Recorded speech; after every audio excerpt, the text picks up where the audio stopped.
Madereva mabasi ya abiria nchini Tanzania wamelalamikia hali duni ya ujira wanayokumbana nayo, wakieleza kuwa wengi wanapata ujira mdogo, hawana mikataba rasmi ya kazi, hawalipwi kwa wakati na wala hawana bima za afya wala mafao ya uzeeni.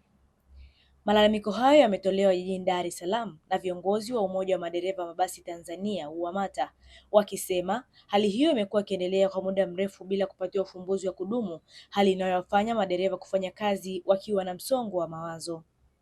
Dereva anapambana kuwazalisha uchumi wa nchi, lakini mapato yake yanakuwa duni na anashindwa kutengenezewa haki zake kama mfanyakazi sehemu ya kampuni. Hana mshahara, hana mkataba, hana bima ya afya, hana NSSF, mifuko ya kijamii. Akizungumza kwa niaba ya umoja huo, kiongozi wa UWAMATA amesema madereva wengi wameajiriwa kwa makubaliano ya midomo bila mikataba ya kisheria.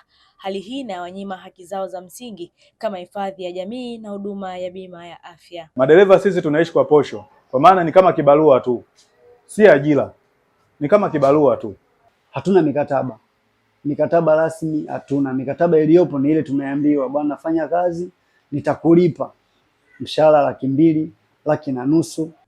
Sambamba na hayo, wameeleza kuwa endapo dereva atapata changamoto yoyote barabarani ama kupata ajali, mara nyingi hulazimika kujigharimia matibabu kwa kukosa bima ya afya, huku wamiliki wa magari wakionyesha kutokujali changamoto hizo. Dereva hata kama akipata changamoto kwa tajiri hatambuliki. Likishatokea la kutokea, tajiri hana ushirikiano na wewe, anakuacha hapo hapo, yeye kafuata shughuli zake zingine. Kama labda ni umepata majanga ya ajali, atachukua gari lake, atakuacha hapo hapo, wewe uhangaike na leseni yako. Madereva kupitia UWAMATA wanaiomba serikali kuingilia kati kwa kusimamia kikamilifu utekelezaji wa sheria za ajira na sekta ya usafirishaji ili kuhakikisha wanapata haki zao za msingi, ikiwemo mikataba, bima za afya na mafao pindi wanapostaafu.